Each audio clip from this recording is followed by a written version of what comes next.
This is the story of Edmund Boot. The man who is almost the greatest performer this country has ever seen.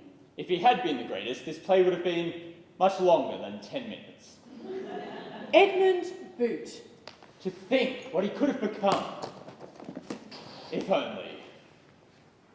He was born to Michael and Julie Boot of the town of Larrington, about halfway between Lithgow and Roma, somewhere near Darwin, just behind Cooper Pedy. They named him John. His parents were good folk. Dumb, but good. Oh, by jingoes, we just look at those ants. He's bound to be a human waste disposal specialist, just like... He's Dad. He's Pereira Dad. Or maybe he'll work in the shop with his good old ma. He's bound to have a good head for figures. Oh, get out, would you? You're the brains of this outfit. Oh, you're so sweet. At the age of 10, Edmund, up until this point known as John, declared, I shall hereby no longer be known as John. I want to be rich. I want to be famous. I want to have 1,000 adoring fans. Some who will throw their pretty knickers in my direction. I want to be an amateur actor. I shall only answer to my newly acquired stage name, unless I get caught or get married. I shall henceforth be known as Felicity Boot. Felicity Engelbert Boot. he got his middle name off one of his Nan's records. His parents were worried as they sent him off to school. Don't worry about me. I'm going to be a star. Have a good day, son. Goodbye, my sweet little John. Felicity. Felicity. That afternoon, young John, aka Felicity Engelbum Bert Boot, came home from school. With a bloodied nose. And a determined ego. I shall hereby no longer be known as Felicity Engelbert. I shall henceforth be known as Edmund Boot. Edmund Windsor Smith Boot.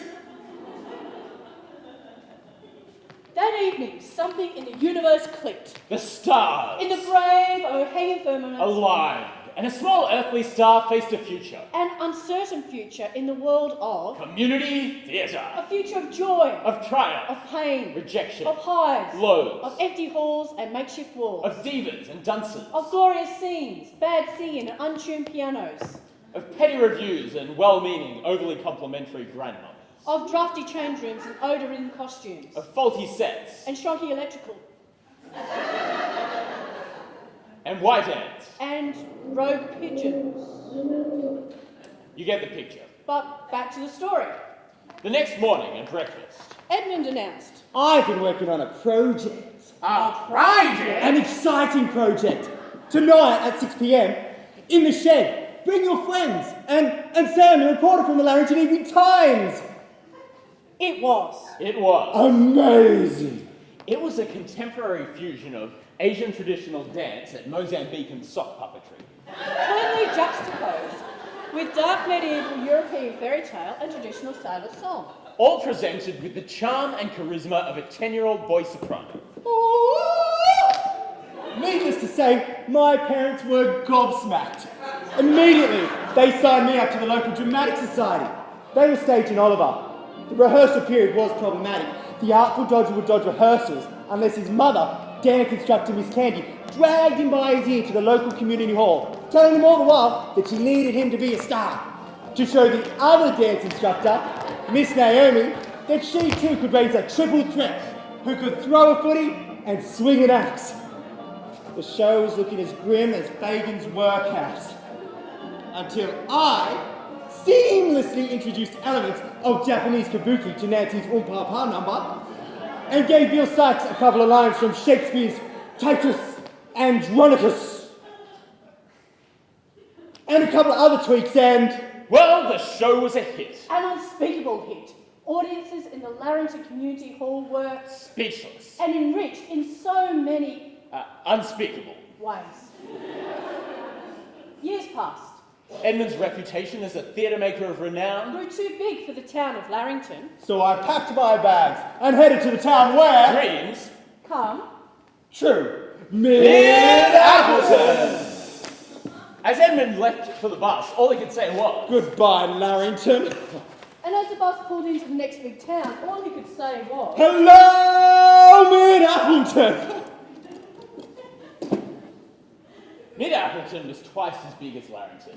It had the Mid-Appleton Amateur Theatre Centre rather than a community hall, much better suited to high-quality amateur productions. They even had a Suburbia Loves Shakespeare festival. Over the years, Edmund took on many roles for the Mid-Appleton Amateur Theatre Troupe. His Jacques, All the world's a stage. From As You Like It. And all the men and women. Me.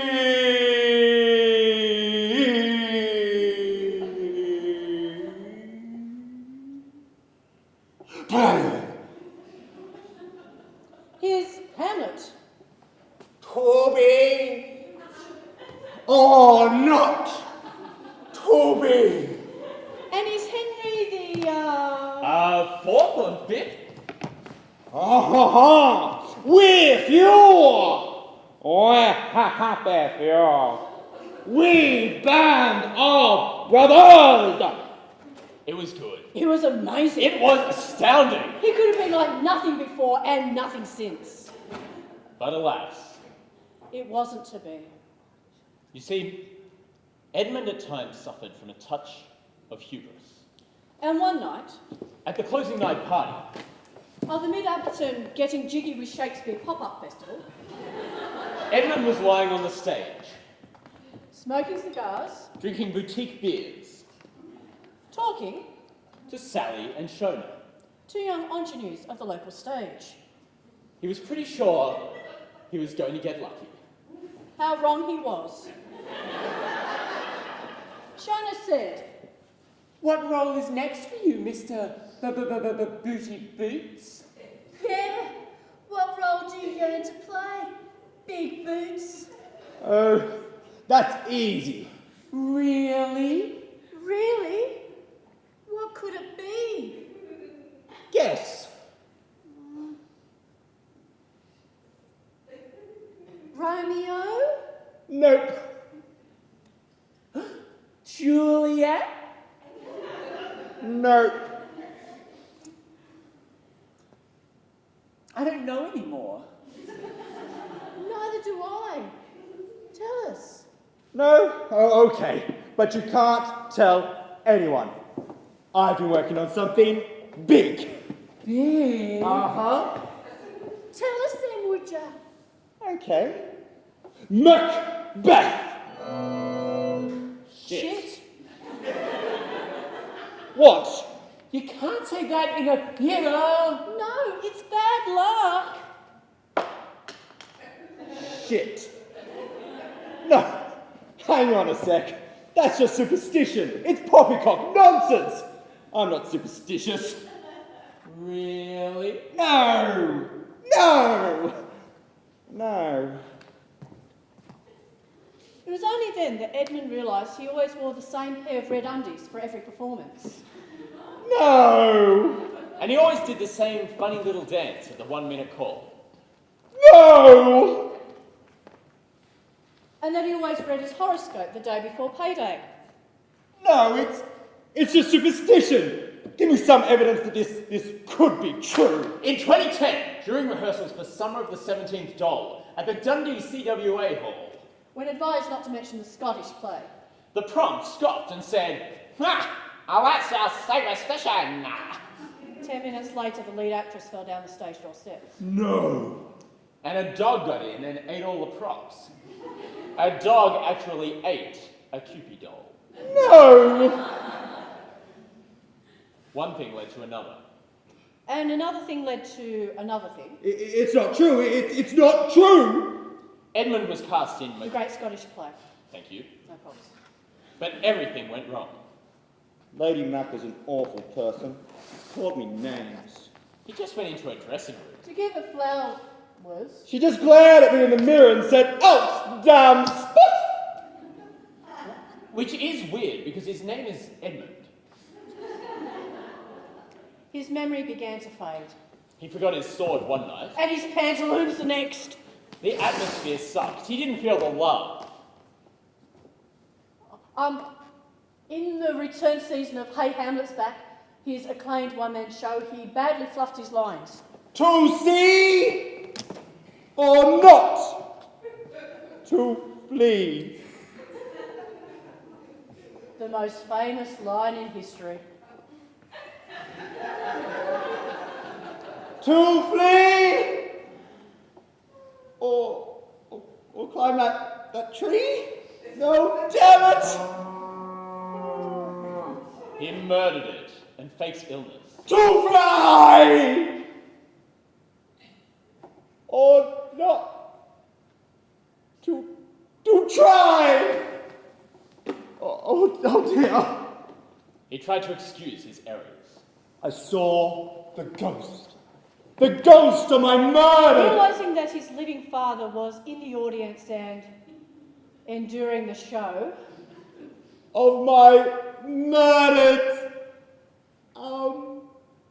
great uncle. Oh dear. The audience was stunned. shocked. Don't you?